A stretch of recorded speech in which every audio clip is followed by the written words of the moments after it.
Our hope with the network is that we hit 20,000 members, because you need 10,000 signatures in Parliament for them to talk about it in Parliament. So in my head, if I've got 20,000 members, I can be just constantly slamming things to Parliament about what they should be talking about and how they need to be supporting business owners in the UK. Welcome to the Tales to Inspire podcast. Before we get started on this episode, I would like to invite you to our community so that you can hear more stories to inspire change within your life and positive change within the systems in which we live. All I want you to do is to click on the subscribe button. Your comments mean the world to us with anything that's resonated with you, and I absolutely love your support. I can't wait to go on this journey alongside you. Thank you so much for subscribing. Let's get into today's episode. I would like to say a huge thank you to today's sponsors, the Better Business Network. Now, we have been part of the Better Business Network since its founding in 2020, and we absolutely love being a member and what that provides. The network is an inclusive nationwide community for purpose-driven businesses, for those who care about their social and environmental impact and want to do something to support the world in which we live. They help you grow your impact, income, and audience while advocating for systemic change. They give you access to events, tools, resources, and training to upskill your organization to ensure that you don't leave any gaps towards the world that you want to live. They provide events, tools, resources, and training to upskill your organization towards supporting you on your journey towards being a better business. To find out more about the network, head over to thebetterbusiness.network online. Today, we go into a deep dive with Hannah Cox. I'm Hannah Cox, and this is my tale to inspire. Would like to introduce yourself. Hannah, it's your second time. I know some people who've listened to the first podcast episode will know you, but would like to introduce yourself, who you are, and obviously what organisations you run. Yeah, so I'm Hannah Cox. I live in Manchester. I've been here 12 years. I run something called Better Not Stop, which is a sustainable impact agency, and the Better Business Network, which is a membership organisation for purpose-driven businesses, and we put on something called the Better Business Summit. So lots of Bs, basically. I live in Manchester, fell for the whole B thing, and the Better Business Summit is our flagship conference for the network. Amazing. So when we started to share your story in 2021, a lot of these were either at the very beginning or had just started. So I think we're going to delve into them as a separate entity, if that's okay, because Sure. I think it's easy to get lost with which one's which and what's going where, and it's the same with Tales to Agreed. Inspire, and everything gets everywhere, and then I get confused about what the hell I'm doing. So let's start with Better Not Stop. Yep. So Better Not Stop actually started first. Yes. So why did that start, as in the first one? Why was that the first one to start and not the network? And how has that been going for BNS? So it actually came up with, I think we talked about it in the first podcast, came up with a conversation with my dad while he was dying in a hospice. Sorry, that's a bit depressing for everybody. More depressing for me, trust me. He worked his whole life for a large pharmaceutical company and absolutely got screwed over at the end, and had all these plans for his retirement that he then couldn't do. And one of the things he said to me is, don't stop doing what you love. Don't get stuck in a system because you think you're going to get some result at the end, essentially. So I kind of came up with that name, used it as a travel blog, an adventure blog for years, used to put on some meetups in Manchester, but very ad hoc, more of as a hobby thing. And then when I did my Road to Happiness trip with the RGS, which is, I talked about it in the first podcast, which is when I travelled from the UK to Bhutan overland to discover and document what makes people happy, I thought, no, now's, nearly 10 years later, now the name has got something, I've got something to do with the name. So my original idea was social impact through travel. So I worked on that through 2019. COVID happened, as we all know. So 2020, I furloughed myself and worked in a pub. When we spoke in 21, I just started helping businesses through something called the B Corp certification, which is a certification businesses can get to show their social and environmental kind of credentials. So when we spoke, I was at the beginning of that journey with that business, and it was just me, I think, in my spare room, trying to figure out how to make that a business, not really knowing what I was doing. And then the Kickstart scheme came out with the government, and I thought, maybe I've got almost a bit of opportunity here to bring some people in to help me build this. So for those of you that don't know, the Kickstart scheme essentially paid a business to employ people. So you almost had free staff for the first 6 months of their employment, with the kind of intention that then by the time you got to 6 months, you got the business in a place you could start to pay them out of your own kind of income. So I did the Kickstart scheme because, unlike my voice might suggest, I didn't come from any money. So I'd got a startup loan, got the Kickstart scheme, started the business. We were helping businesses become B Corp, and then I had other businesses come to me and say, we're interested in sustainability. B Corp's quite a hard certification to get, so they were looking at other ways they could show the good stuff they were doing. So we started to share how they can put more sustainable strategies into their business. And then in kind of 22, we were approached by live events when they came back to show how they were being sustainable. So now that business kind of main income streams is we help businesses become B Corp certified. We work a lot in the live event sector. So I'm on the steering committee of some organisations and how we introduce climate action into live events.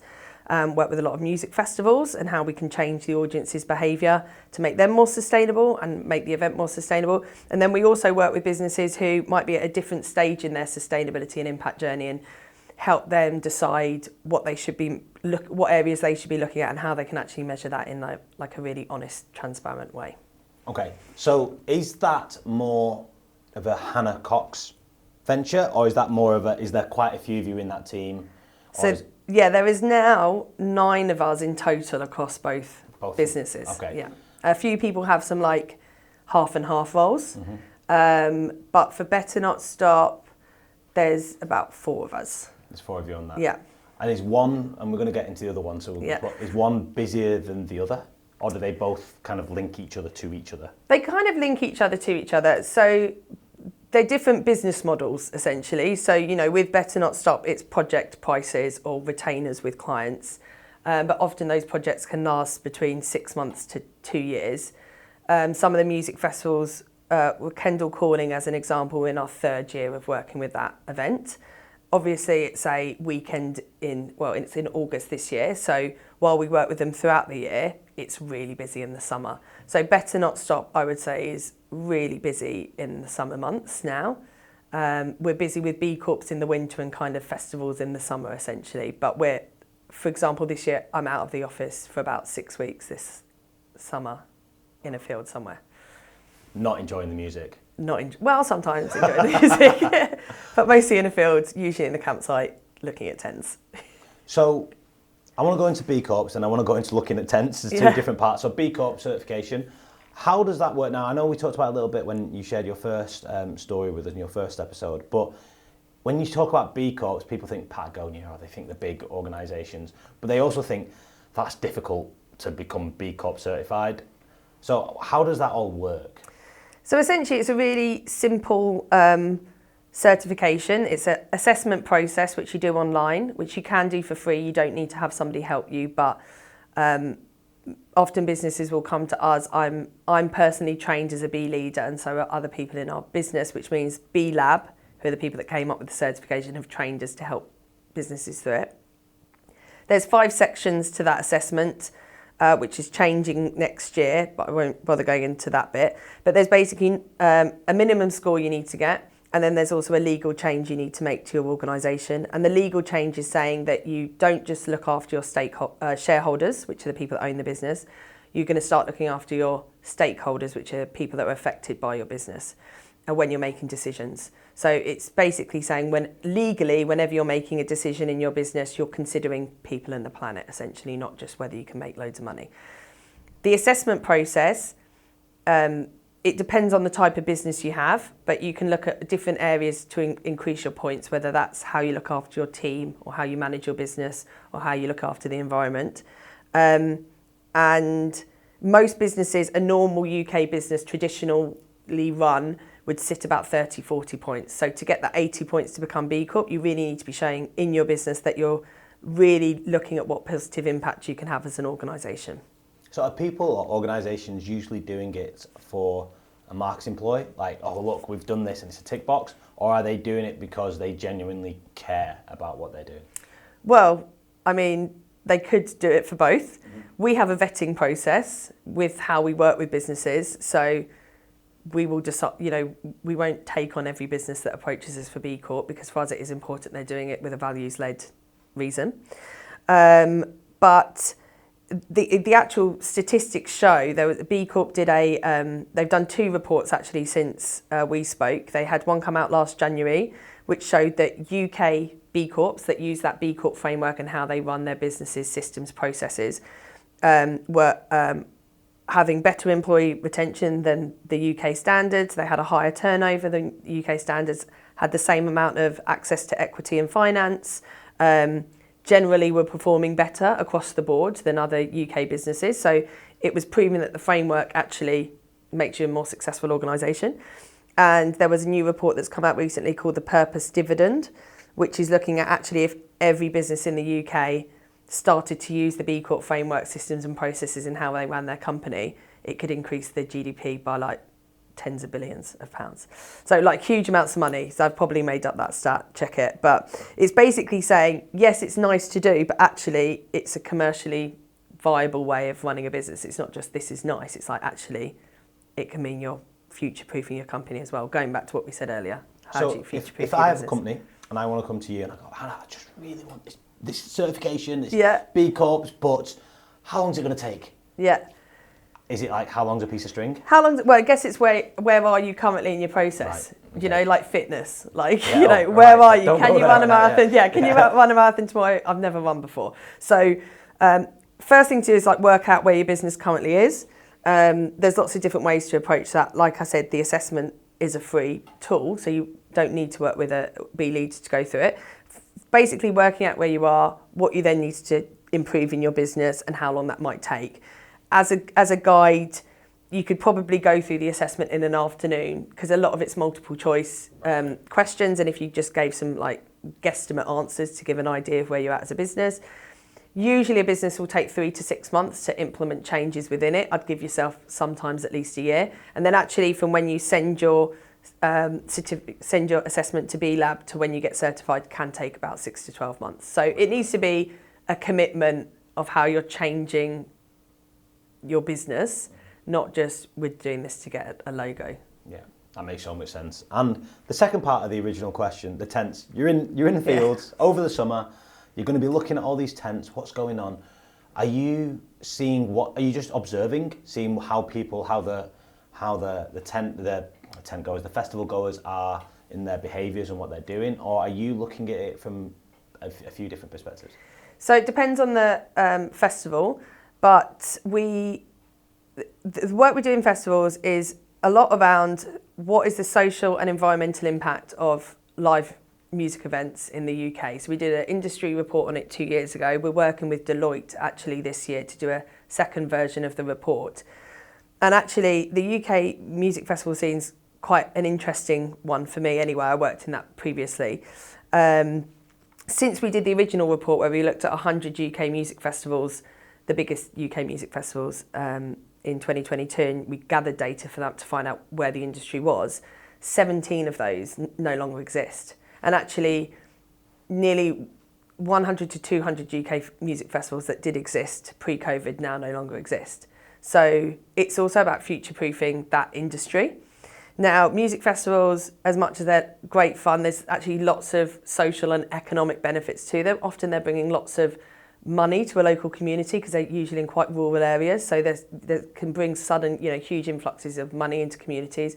Boardmasters, as an example, in UK brings in millions of pounds to that region when they put the festival on. It provides obviously a lot of jobs. It provides from a cultural impact, a way for artists to earn money and tour and meet in a new audience. And from a social and cultural perspective, it's a rite of passage for a lot of people, and it's a way to connect with each other. From a sustainability point of view, for a festival to be more sustainable, it's around what can this festival do to basically save money commercially so that it can and use less resource so it is more environmentally friendly. But also how can we change the behaviour of the audience to be better and make better choices. An example of a festival that's done something really cool is Shambhala Festival, which decided to stop selling meat and dairy at its events to reduce its emissions of the event over the weekend, carbon footprint.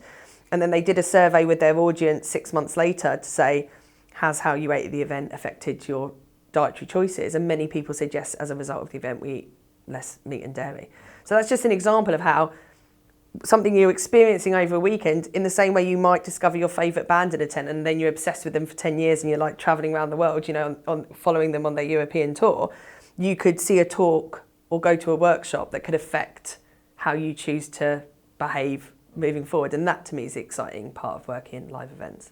That's really, really special. I love that. It's a shame it's only in the summer now. Yeah. But amazing. So in terms of sustainability and where we're at with BNS, yeah. I think we've kind of talked about where we're at and how things are going. But what about the Better Business Network? Because this is really interesting. From when we talked originally in 2021, this wasn't officially an outward thing. It hadn't been launched. But now, I don't know, from the outside, it looks really big. So it's grown massive. It is scary. It's really scary. So I started it because I was a B2B business and it was COVID. So it's like, how do I connect with people? So I was going to loads of these like weird online Zoom networking things, as I'm sure you were too. And sometimes it was really hard to connect with other business owners because they'd hear sustainability and they'd either dismiss it or be like, we're not at that stage in our company, or she's just an eco warrior or hippie. So I was thinking, well, I know lots of people don't think like this. I'm not the only person who thinks having a purpose in your business is important. So I just put a post on LinkedIn. I think I used like a Schitt's Creek meme of like Moira or something dressed as a crow being like, where is everyone? And saying, you know, who's interested in joining an accountability group? I'm really struggling to I'm a small business owner. I've got no support around me. I just need some other people who are trying to do some stuff. So we started a little accountability group. There was like 6 of us to like support each other month on month. Then I was like, oh, maybe this is something I could build out into something. So I did a cohort. Maybe the first cohort existed when we spoke. There was like 30 people in it. Then I decided to do another cohort. And when I say cohort, I meant I kind of like opened the doors. Would you like to join? But you could only join at certain points because I was trying to build this other company at the same time. And then I recognised actually quite quickly, I'd meet people and they'd be like, oh, how can I join? And I'd be like, oh, you can't join for another 3 months or something. And I think, well, that's stupid. I'm basically turning away people who want help and support. So I invested quite a lot of money in building the first membership platform I built myself, just from lots of Googling. But yeah, we built a membership platform. People could just join, fill in a form and join. And then now how the network works is you just go on the website and you can join the network. And it's just kind of grown, I think. I think people who've joined it have found value. We've got a really low attrition rate, which means we've had hardly anyone leave the network since joining. And it feels like a lot of people who are in the network are advocates of it, so we'll encourage other people to join. We did events in Manchester originally, because that's where we're based.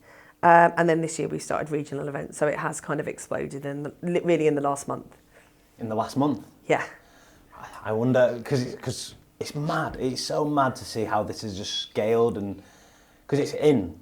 Well, do you want to tell us where it's scaled from? Well, we're nationwide, and we also have a few members who are European and US based.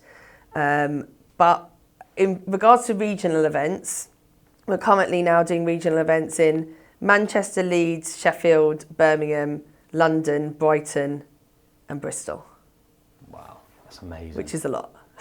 Congratulations, mate. Thank you. How do you feel overwhelmed? Do you feel like this is just the beginning? Do you feel like this is exactly where you need to be right now with the Better Business Network? How do you feel from a personal point of view with it? I feel like I started to take it seriously when James, who you know is the community manager, came on last September. So it'll be 2 years he'll be with the business this September. Because I realised it was a good idea, but I wasn't able to focus all my time on it, and it needed somebody to really take ownership. So I can't take credit for the network. A lot of that goes to James. But we were just like, this is a good idea. and it's costing us lots of money. So basically all the profits for the last 3 years of Better Not Stop have built the foundations of the network. We've had no outside funding, and it's been a really tough tightrope to keep both businesses running. But we knew we were doing something good with it, because going back to what we were talking about earlier, having that collective action and feeling of power is really empowering for everybody within the community. Our hope with the network is that we hit 20,000 members, because you need 10,000 signatures in Parliament for them to talk about it in Parliament. So in my head, if I've got 20,000 members, I can be just constantly slamming things to Parliament about what they should be talking about and how they need to be supporting business owners in the UK. Worldwide as well, I'm focusing just on kind of UK legislation at the moment, especially now because of Brexit. We're not working with a lot of EU directives when it comes to sustainability. And that was almost my vision, which was constantly being told, well, you're just a small business owner. What does it matter what you do? Your turnover's too low. Oh, you haven't got loads of staff. We're £1 million turnover. I was like, well, actually, if we all collectively, we can do something really big. So that's what we want. That's the network exists to be a support to all size businesses, but also to make the businesses in the network feel they can be part of something bigger. Wow. Which is, I never knew that. I've been part of the network since day dot, since when it started. So we've only been starting to talk about that because it feels like possible. It just felt crazy to say that when there was like 30 people. But now we've got businesses like Faith in Nature wanting to join, Tony's Chocolonely wanting to join, like businesses that people have heard of. We've got businesses in the network with like £165 million annual turnover. And you're like, right, bigger businesses are taking notice and seeing the value of community and supporting smaller businesses as well. So that was our validation of like, this is actually something that's going to be really strong and helpful. And that a lot of that is down to James, I will just say. I'm sat here, he hates public speaking, but a lot of that is down to James. When that first, those big companies started coming in on the network, sometimes I have it with certain calls, I'm like, that was just the best call, potential for sales, whatever, and you go off and then you're just like jumping around in absolute, I don't know what it is, it's just expression of joy or emotion. That when you, who was that first company for you? Was that Tony's Chocolonely? They were recent. I think Brabner's, which is a law firm in Manchester, joined, and they're massive, like hundreds of employees. Just even the fact a law firm was like taking us seriously, I was like, wow, that's pretty amazing. But also just any of the larger businesses really, and I could shout out loads of them, any of those larger businesses who sought us out, as opposed to us trying to find them, those large businesses who have sought us out, we've been like, oh, right, okay, maybe this is something that's good. And I think a lot of that just comes from us being very authentic about always challenging ourselves, like, are we creating something that's useful to our members? And if we're not, then why are we doing it? So then on that front, you've got these massive companies, but then you've also got the one-person bands within the network. What are they getting out of the network? We have 3 main pillars of the network. One is collective action, which we talked about a bit. 20% of our membership fees go towards that, 1% for the planet, Client Earth, high impact non-profits, buy one, give one. And that ideal, situation in the future, we can push for legislative change. We've got the community, which I think is a support for every single one of those businesses, because often even in the larger companies, it will be one person whose responsibility it is to look after sustainability. And they can sometimes feel very lonely in that job role, and how do they help push that through a company? So community is really key. We have an engaged Slack community. We've now got regional events. We do industry roundtables as well. So we make a really big effort to make our community feel part of something. And in fact, we did an annual survey and 85% of our members, 84.1, James always corrects me, have done business with other members since joining. And that can be those smaller business owners working in a freelance capacity for the larger businesses, or clubbing together to pitch for work or collaborating on projects. So we've seen loads and loads of that. And then it's the education and the training. We've just announced the Tales to Inspire EDI training, which people were crying out for, and we were like, well, we're not the experts in this, let's bring a network member to come in and deliver that support. but also to just provide that ongoing upskilling and support and development so people can, wherever they are in their sustainability journey, we've got tools and resources to help them at that stage. And so that's really important for us as well. So that's the value we're hoping to bring to people, like the kind of 3 steps. And for some businesses, it will be more of one than the other is the reason they're joining. And one of the sides of this that when you talk about this, and I'm one of these people as well, I'm like, all right, it all sounds amazing, it's all great, but how much it's going to cost? I'm going to look, and you know what, I'm going to say I can't afford it before I've even began, but it's really, really affordable because you're actually gaining something out of it. A lot of these networking events or networking sessions you go to, it's so salesy. You go to it in a sense, it's everyone trying to sell each other. When you go to a BBN session, it's everyone just trying to connect. You know, and it's just trying to. Some people we have these speed. What do you call it? Speed networking. Speed networking online. Yeah. It's essentially like speed dating. Like imagine speed dating. You got 5 minutes or 10 minutes with an individual, and you got to connect with them. Sometimes I've been in that, and I'm like, honestly, mate, you're so far away from what I do, and I've got no idea what you're on about. But it's really nice just to connect and to have that conversation. But then there's others that, you know what, it's perfect. But that's the beauty. You're not trying to sell anything, and it's not a failure. So, in terms of the BBN, risk and reward. Being an entrepreneur and doing what you've done, you talked about you put all your profits from one into the other. Yeah. And you've got a team, do you say 9 people you've got in your team? So that's their wages, their livelihood, figuring it out for them. That's a huge amount of risk from one perspective. And the reward the potential is massive. How do you, as an entrepreneur or as an individual, cope with that? Because essentially it's not on James's shoulders, it's on your shoulders.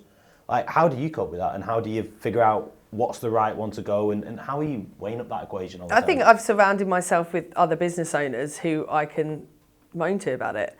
You know, if I look at like even when I started Better Not Stop, I was like, right, I need to earn 12 grand this year to pay my bills. So as long as I earn 12 grand, I'll be right.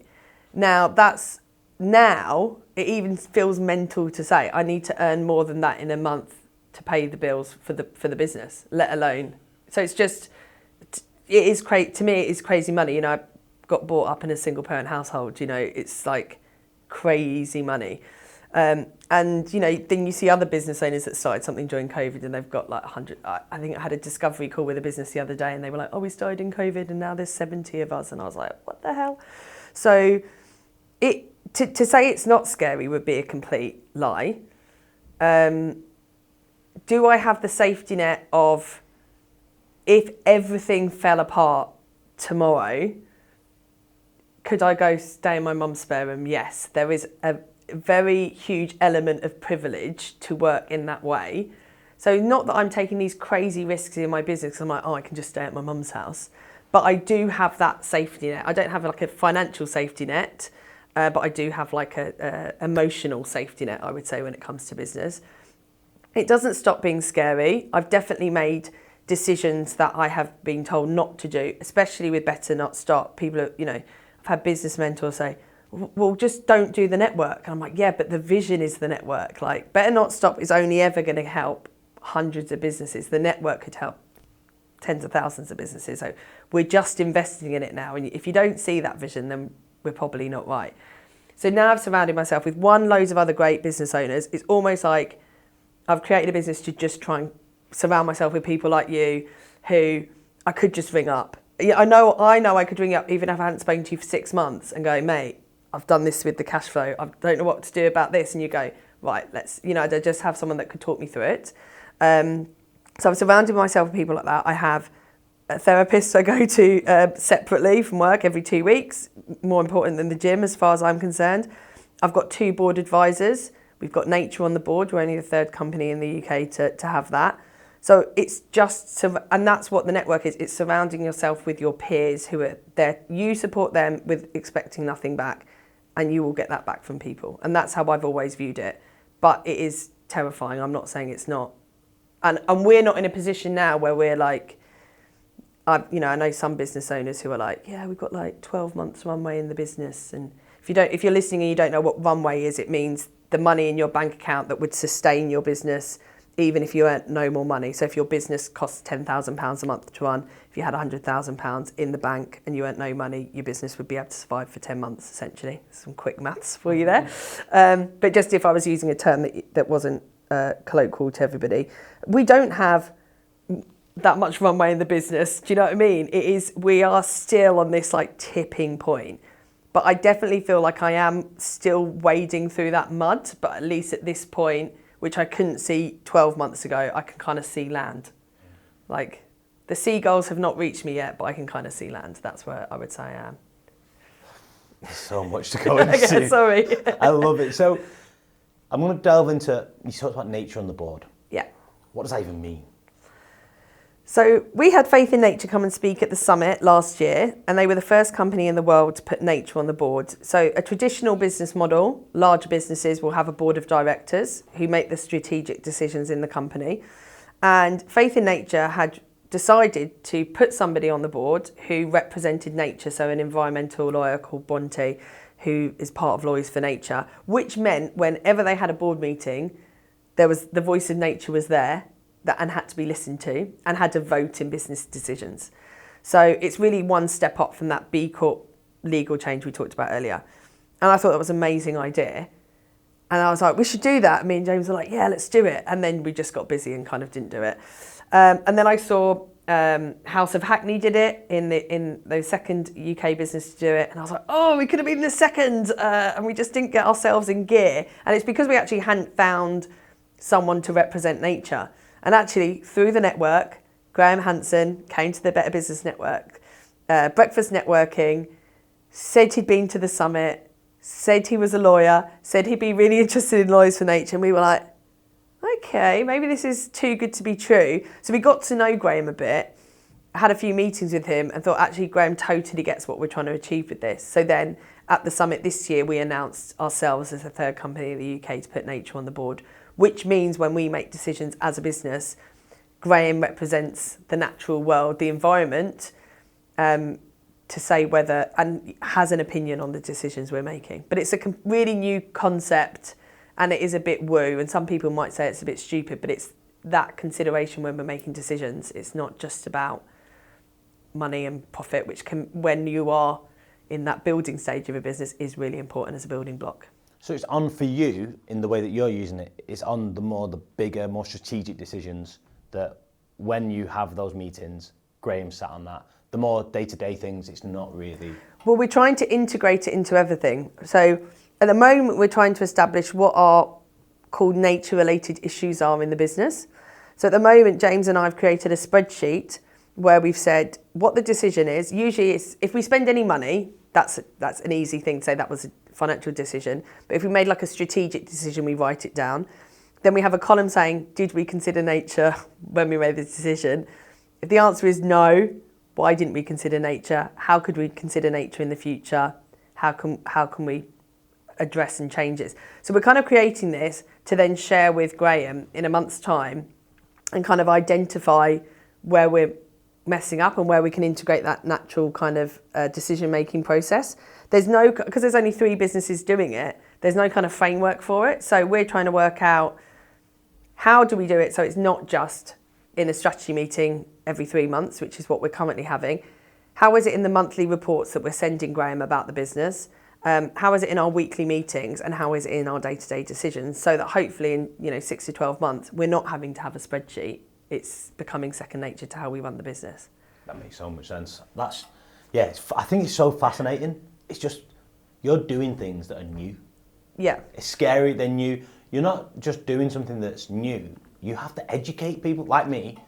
Like when I went to the Better Business Summit and I heard about faith on nature on the board, I was like, what's going on about here? Like nature on the board? Like what are you on about? Like, that doesn't mean nothing to me. But you're not just, so you're educating people about these new concepts and then you're giving them the reason why.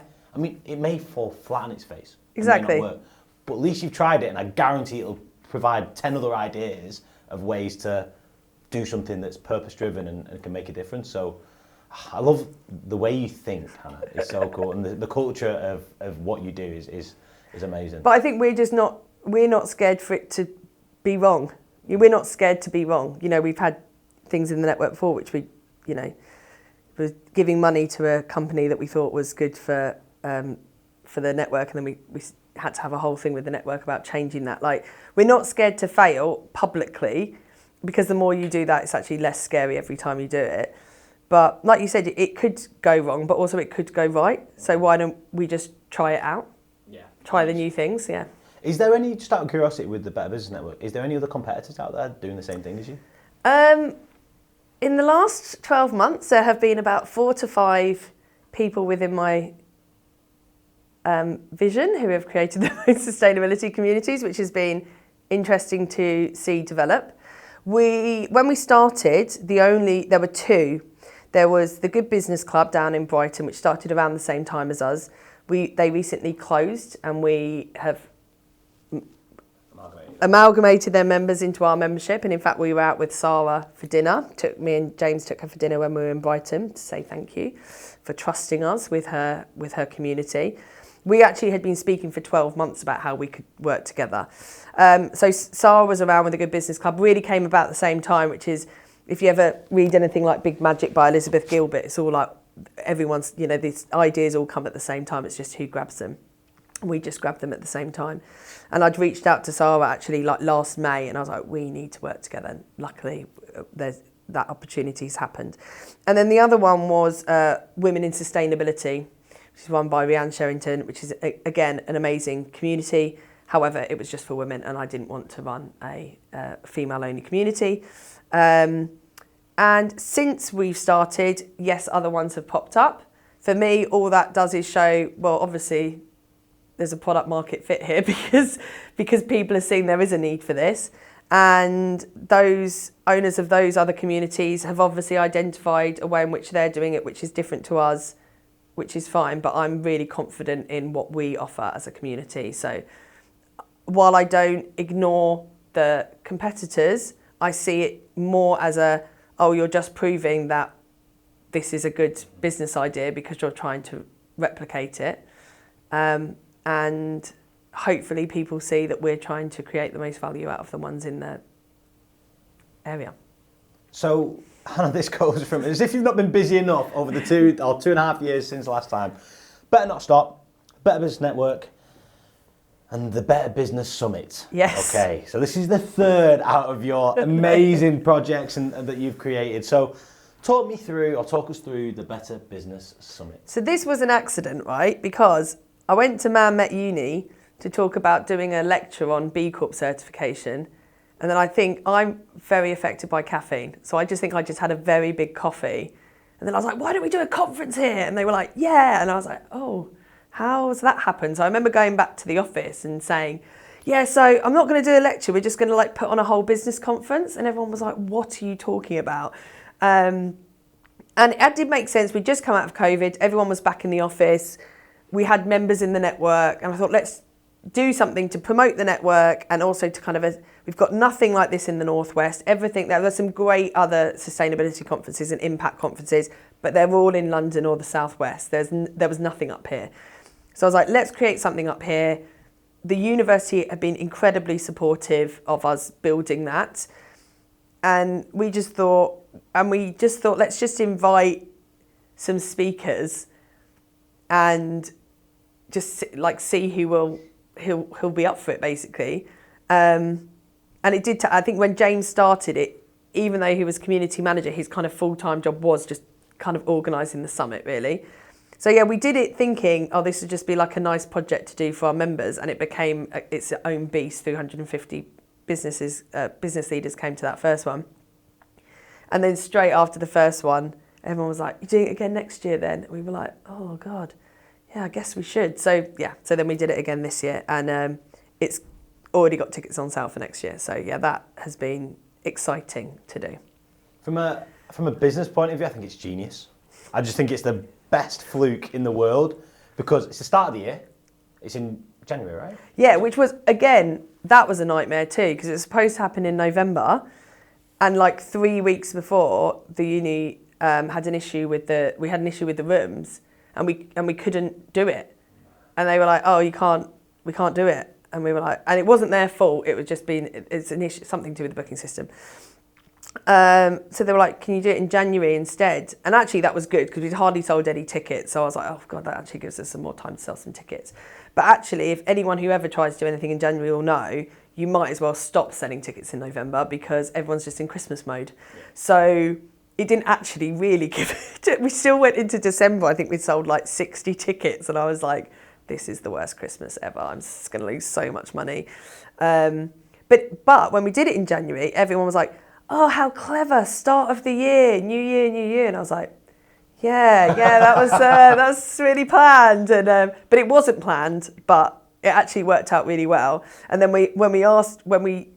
after we did the second one, we were like, God, that was really stressful again doing it in January. Let's do it in April next year, give us a bit of that time after Christmas. But we asked members in January this year, how would everyone feel about if we moved it to spring, new beginnings? And it was like, no, we love it in January. Beginning of the year sets us up. There's nothing else on in January. I'm like, yeah, because it's an awful time to want an event. So yeah, we've kept it January. It's worked out. So the members have said what they want. And they have spoken. They have spoken. Listen, but on that side, and the other side of this, another reason it's genius is because it gets people in the funnel. Like, so for people, when I say the funnel, essentially you're meeting opportunities for BNS, for better not stop. So whether that's businesses who will work with you, but then every single person who walks in that door is an opportunity for a Better Business Network individual. So they don't have to be in the network to come to that, do they? No. So that's genius because you're building natural connections from the members who are there, connecting to the people who aren't. And the first question they ask is, oh, are you part of the Better Business Network? Oh no, what's the Better Business Network? Oh, it's this incredible thing that we're part of, and it's amazing. So you've created this incredible thing where you don't have to do anything except create the space, and obviously the inspiring workshops and everything that you're doing. But in terms of the actual people who are there, the network members are your ambassadors in that side of it. But that's going back to making sure you're providing the value to those people in the first place. So for people who aren't members, they're turning up and they're getting a taste of what we're about as an organisation. And for the members, it's a really good way for them to connect with each other in person, especially the ones that aren't in any of the regions that we're in, work from home all the time. For many of them, it's like almost like a holiday sort of trip because they're meeting up with the people they might have been speaking to online for 6 months or been in a workshop with before. So it's a really friendly environment. And I think that's one thing I really loved about the summit was everyone was just looking after each other and it was like a festival atmosphere. And that's because I've worked in festivals for a very long time. So it's probably not what you would call your usual conference. I'm sure you would attest to that. If you were coming to the Better Business Summit expecting a conventional business conference, you're not going to experience that. But that's what makes it fun.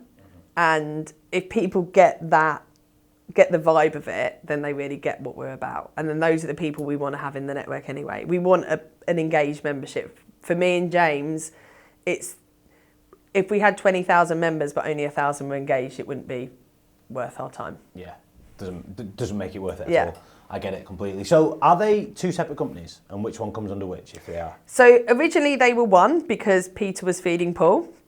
And then last year we split them. So we have an umbrella company called Impact Collective, of which it's Better Business Holdings, because that was the company I would get, and then Better Not Stop under that. But at the moment, Better Not Stop is still feeding Better Business Holdings. But they are two separate organisations. The umbrella business, Impact Collective, is the one with Nature on the board. So both businesses have to act to that. And the reason we split them is they're completely different business models. And by creating a new company for the Better Business Network, we're not there yet. We don't even know if we want to do it, but there is then potentially an opportunity that if we did want to seek any sort of investment or funding, we could do that with the network moving forward. So my question on that front is, where is the future / where do you want the future to go? Do you want it to be organic and see where it goes, or is it actually, this is the direction that I see it, and this is how it's going to go? I don't know. I mean, if you'd asked me 3 years ago, I don't even know if you did. I don't even know what my answer was then. Do you know what I mean? Yeah. Like, even today, I'm like sat here, I'm like, I've got an office in the city centre. It's not a co-working desk, which to me is just mad. there's people that work with me. We're working with all these amazing clients that are like my dream clients, and I get to work with people I like every day because they're better business network. I mean, the who's in the name, you just get such a lovely, supportive community of people in our network. I feel very, very lucky to do a job I enjoy every day. So for me, that's why I do what I do. But yeah, where we'll be in 3 years, I don't know. Where I'd like us to be is continue to be a support and an engaged community. Money's never been a driver for me, but it is the fuel that we need to get to our destination. So I stole that quote. I'm not that clever, but that's how I see the profit in our business. It's the fuel to get to the destination of creating some really big change. So I'd like to see us influencing and impacting more businesses in the UK positively in 3 years. So speaking about, and I've had this thought recently, is I am not my business. I'm different to my business. I have Krish Patel, there's Tales to Inspire, I have Storio, which is the other company that I run. There's all these different things, but I sometimes identify myself as all three, and I don't know how to separate them myself. And then I ask myself, is this what life's going to be like forever? So what is life? Do you want to be, is this a lifelong project? I know you said you don't know where it's going to go and things like that, but is there something within, is it sustainability, is lifelong for you from now on? Or is it, you know what, let's just see where the journey goes and you're happy to sell the company in 5 years if that's what happens? I think we connected originally over our love of adventure. And since starting the business, I've not been able to scratch that itch. Since COVID came, I came out and then suddenly I had like 3 members of staff, and then suddenly I'm responsible for other people. And I can't just, I'd literally spent my entire 20s just working enough to buy a plane ticket somewhere and go spend 4 months doing something fun. And I did get to the point where I was like, I really do actually need to create a sustainable future for myself. So that is a priority for me to do, but adventure is really important to me too. So this year, I don't know if it's going to happen, but there was the vague goal that I'd be able to take 2 or 3 months off the business to just travel. I bought a boat last year and I'm currently renovating it, so to travel the canals of the UK. Next year, this would be like really, if I was hitting all my goals, there's a trip that I'm planning I was at the Royal Geographical Society 2 weeks ago. There's a trip I'm planning in India that I really want to do, which will be about 6 weeks. So it's about being able to take 6 weeks out of the business to do this trip. So for me, being able to balance my love of travel with my business would be great. I love what I do at the moment, so I don't mind continuing to do it. But will the business be the same in 3 years? No, because it wasn't the same 3 years ago either. Yeah, it wasn't the same by the sounds of it 3 or 4 months. Yeah, exactly. Yeah, no, exactly. 3 or 4 years ago. Hannah, usually this is where I would go into the quickfire questions, fire a bunch of things out at everyone, but you've already answered these quickfire questions, so I'm not going to quiz you because then I'd be like, well, you answered them before. Yeah, so probably different, but yeah. So I'm just going to say, honestly, I got a feeling that in a few years' time there may be a 3rd episode of this. Who knows? You might be the first Tales to Inspire ambassador to have shared their story 3 times. You're going to be featuring on our next live event as well. Very excited about that. So I just want to say thank you, mate. You're awesome. No, thank you. You're providing the space for people to make a difference, and you're making a difference with yourself as well. So you're amazing, and yeah, maybe an adventure together would be in this somewhere. I have no idea. I think so. That'd be fun. That'd be really cool. If you can ride a motorbike, you in on this India one. I can't, by the way, so we could learn together. Right, here's what we went to Malaysia, went to Langkawi, and Langkawi is like a really chilled island in Malaysia. Yeah, I've been there. So cool. So you saw all the eagles and everything flying, and mopeds. So there's a moped here. Jump on the moped. Mel jump on the back, and I'm fine. And they said, oh, they give them to any tourist. You don't need a license. You're fine, right? So I got on this moped. And I'd never used a moped before, so you couldn't speak the language. I got on and I didn't know how to stop it. So you just went and I was going and I couldn't stop, and then everything fell to bits. And the guy was like, no, you can't ride this moped, not for you. I was like, mate, the woman said that anyone can ride. He said, yeah, anyone can ride, not you. So the next day I found another one and did it and loved it. But so I'm in. But okay, good. Well, you've really sold yourself there. So immediately retracting. It's so funny. Hannah, thank you so much, mate. Thank you. Thank you for watching today's episode. If you enjoyed today's episode, then please leave a comment in the comment section below, and we cannot wait to see you for our next episode.